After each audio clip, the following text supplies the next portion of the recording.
हमारे साथ ही रहेगा इस वक्त फवाद चौधरी साहब हमारे साथ मौजूद हैं, पाकिस्तान तहरीक के रहनुमा। फवाद चौधरी साहब, पंजाब असम्बली की कार्रवाई होने ही नहीं दी जा रही है, दोस्त मोहम्मद मजारी को इंतहाई तशद्दुद का निशाना बनाया गया है, क्या ये अमल मुनासिब है? देखिए जी, अमल तो बिल्कुल मुनासिब नहीं है, लेकिन मसला ये है कि जिस तरह से ये मंडियां लगाई गई हैं लोगों को खरीदने की, पहले सिंध हाउस में फिर पंजाब असम्बली में, जिस तरह से लोगों को, अब ये डिप्टी स्पीकर साहब जो है वो पीटीआई के टिकट के ऊपर 3.5 साल इलेक्ट हुए और उसके बाद अब वो नून के साथ साजबाज करके बैठ गए। तो बेहतर होता कि कोई इंडिपेंडेंट आदमी जो है जिसपे दोनों पार्टीज का इत्तेफाक होता वो ये काम करते, तो फिर ये तशद्दुद और इस तरह की हंगामा रही ना होती। जब आप एक कंट्रोवर्शियल कहेंगे कि वो जाके जो है वो इजलास की सदारत करे, तो फिर जाहिर है दूसरी तरफ तो रिएक्शन होगा, और ये रिएक्शन जो है ये इस गलत फैसले की वजह से हुआ है कि एक कंट्रोवर्शियल शख्स जो है उसको कहा गया कि वो असेंबली इजलास की सदारत करे। तो फवाद चौधरी, लाहौर हाई कोर्ट के हुक्म पर हो रहा है ये सब कुछ, तो वही ना, हाई कोर्ट को तो नहीं पता ना क्या पॉलिटिकल सिचुएशन है, इसीलिए हाई कोर्ट को जो प्रोसीडिंग्स है उनमें दखल देने से इसीलिए कहते हैं कि अदालतों को एतराज करना होता है, पॉलिटिकल फैसले अदालतों में तो नहीं हो सकते। और जिस तरीके से अब ये माहौल बन गया है और पाकिस्तान एक सिविल अनरेस्ट की तरफ जा रहा है, ये तो अभी इमरान खान की वजह से हम बचे हुए हैं, जो कोई एग्रेसिव स्टांस नहीं ले रहे, कोई उस तरह से उन्होंने अभी तक कोई कॉल नहीं की है। लेकिन जिस तरह से हालात जा रहे हैं, कितनी देर इमरान खान और पीटीआई भी इसको कंट्रोल करेंगे? ये इलेक्शन ये करवा नहीं रहे हैं और मुल्क को खाना जंगी की तरफ ले जाएगा हो। सिलेक्टेड हुकूमत और ये जो इम्पोर्टेड हुकूमत है, इसकी एक बहुत बड़ी डिससर्विस है पाकिस्तान के लिए, और ये पाकिस्तान को एक बहुत बड़े क्राइसिस में जो है ये डाल देंगे, जिससे फिर निकलना ही मुश्किल होता है। फवाद चौधरी साहब, ये तो एक बयानिया है, लेकिन ये कार्रवाई है जो कि एक आइन के मुताबिक चलनी है। आज अगर नहीं होगा ये तमाम इंतखाब जो कि होना है कायदे ऐवान का पंजाब असम्बली में, तो फिर आगे तो और ज़्यादा सूरत हाल ख़राब होगी। ये सूरत हाल ख़राब होगी और कोई कायदे ऐवान इस असम्बली में बैठ ही नहीं सकेगा जो हालात आज मैंने देखे हैं।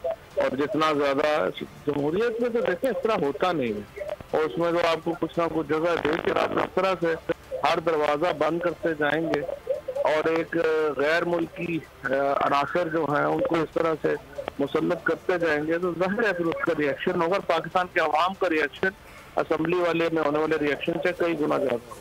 तो ये क्या होगा फिर आज, फिर आप लोगों का क्या ज़ाहिर आगे की हिकमत अमली होगी? अगर इसी तरीके से मछली बाजार बना रहेगा तो फिर तो इंतखाब भी नहीं हो पाएगा। नहीं, ये मुल्क में तो नेशनल इलेक्शन की तरफ जाना चाहिए। ये जो इस वक्त असम्बली तो बिल्कुल मजाक बन गई है।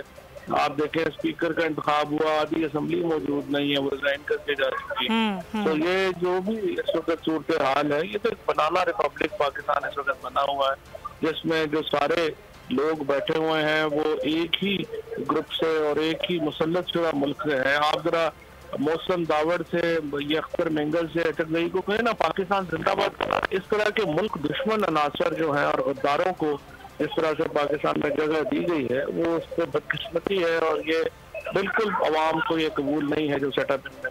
फवाद चौधरी साहब, क्या बाकी असम्बलियों से इस्तीफे दिए जाएंगे? आज पंजाब असम्बली से, फिर केपी का सारा मामला और फिर बलोचिस्तान। जी बिल्कुल, हम असम्बलियों से इस्तीफे दे के इलेक्शन की तरफ। तो क्या आज ही इस्तीफे दिए जाएंगे पंजाब असम्बली से? नहीं, अभी एक सियासी हिकमत अमली के तहत हम आगे बढ़ेंगे। अच्छा, ठीक है, बहुत शुक्रिया आपका। फवाद चौधरी साहब हमारे साथ मौजूद है, पाकिस्तान तहरीक इंसाफ, और उनका कहना यह है कि हमारी हिकमत अमली के तहत हम आगे बढ़ेंगे, इस्तीफे उसके बाद दिए जाएंगे। लेकिन उन्होंने कहा कि ये तो होगा, और इस तरह की सूरत हाल का सबसे वाहिद हल यही है कि आम इंतखाब की जानिब जाया जाए। और उन्होंने ये भी कहा कि ये फैसला जो दिया गया है लाहौर हाई कोर्ट की जानिब से, ये नहीं होना चाहिए था। कोई एक ऐसा शख्स होता जो बिल्कुल एक अलग से होता और न्यूट्रल बंदा होता जो कि सारी कार्रवाई को आगे लेकर चलता। तो अब होगा क्या? अगर तहरीक इंसाफ ये समझती है कि कार्रवाई ऐसे नहीं हो सकती, जबकि अपोजिशन ये समझती है कि ज़ाहिर कार्रवाई होनी चाहिए, लाहौर हाई कोर्ट का एक हुक्म मौजूद है, तो फिर अब होने क्या लगा है? खावर, क्या लग रहा है अब ये जो सूरत हाल है? अभी अपने फवाद चौधरी की गुफ्तगू भी सुनी, क्या इस सूरत हाल में आपको लग रहा है कि कायदे ऐवान का चुनाव हो पाएगा आज?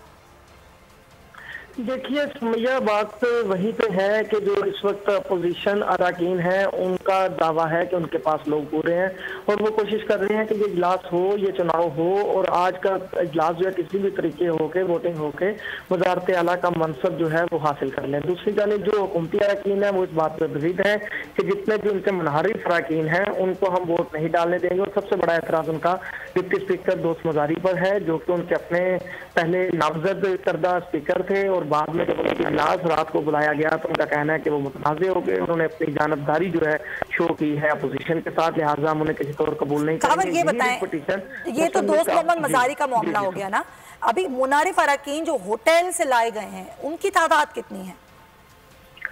देखिए अभी तक का जो इनका दावा है मुतहदा अपोजिशन का वो तकरीबन 197 के करीब अफराद हैं। 5 बसें हैं जिनमें 4 बसें जो है वो मर्द मेंबराने सूबाई असम्बली पर मुश्तमिल थी और एक जो है वो खवातीन जो 92 अफराद का ये कहा जाता है। 199 अफराद अपोजिशन के मुताबिक होटल में क़याम पजीर थे, जिनमें से 2 अफराद उनका साथ छोड़ के चले गए और 197 अफराद जो है वो उनके साथ यहाँ पे आए, जिनमें मुतअद्दिद अब आप देखिए कि 4 आज़ाद अरकान थे, जिनमें से एक ने मोहसिन जुगनू जिनका नाम है वाले तौर पर उनकी हमायत का, फिर जो राह-ए-हक पार्टी के एक वोटर हैं उन्होंने ऐलान कर दिया था मुस्लिम लीग नून के साथ और अपोजिशन के साथ इत्तेहाद का। 160 अफराद हैं मुस्लिम लीग नून के अपने, 165 लोग जीते हुए हैं इनके टिकट पे, जिनमें से 5 छोड़ के चले गए हुकूमत की जानिब। तो 160 अफराद उनके पास बचे थे और 7 अफराद पीपल्स पार्टी के इनके पास बचे थे और बाकी जो है वो मुनहरिफ अरकान है इनके पास, जिनमें तकरीबन 13 अरकान ऐसे हैं जिनका ये दावा तो 197 का ही किया जाए, लेकिन जाहिर है बिजलास की सूरत हाल तो ये है। बाबर डोगर साहब भी हमें ज्वाइन कर चुके हैं, उनसे ही बात करते हैं। डोगर साहब, ये जो सूरत हाल है इंतहाई बदनज़मी, इंतहाई अफसोसनाक, जिस तरीके से डिप्टी स्पीकर दोस्त मोहम्मद मजारी को तशद्दुद का निशाना बनाया गया, और भी फवाद चौधरी साहब हमसे गुफ्तगू करते हुए कह रहे थे कि ये तो ऐसा तो होगा और आप इनको नहीं रोक सकते हैं, तो इसका मतलब ये कि फिर इसका मतलब तो ये कि इजलास की कार्रवाई आगे ही नहीं बढ़ सकती है। डोगर साहब ठीक है, डोगर साहब से भी हम राबता करते हैं और उनसे भी गुफ्तगू करते हैं, लेकिन जो सूरत हाल है वो नाज़रीन ये कि पंजाब असम्बली का आज का इजलास जिसमें नए कायदे ऐवान को चुनना था वो ताख़ीर का शिकार हुआ। पहले ताख़ीर से शुरू हुआ और उसके बाद जब अरकान पंजाब असम्बली आए इजलास में तो लोटे लेकर आए, वही लोटे डाइस पर रख दिए गए। जब दोस्त मोहम्मद मजारी डिप्टी स्पीकर इजलास की कार्रवाई के लिए दाखिल हुए असम्बली हॉल में तो उनका घेराव किया गया, उनका तशद्दुद का निशाना बनाया गया, उनके बाल नोचे गए, मुक्के मारे गए, लोटे खींच के उनको मारे गए। उसके बाद सिक्योरिटी के जो एहलकार थे उनको लेकर उनके चैम्बर में चले गए। अभी वहाँ पर एक इजलास हो रहा है, मुशावरत हो रही है चैम्बर में, लेकिन लाहौर हाई कोर्ट का हुक्म है कि आज इजलास की कार्रवाई होनी है।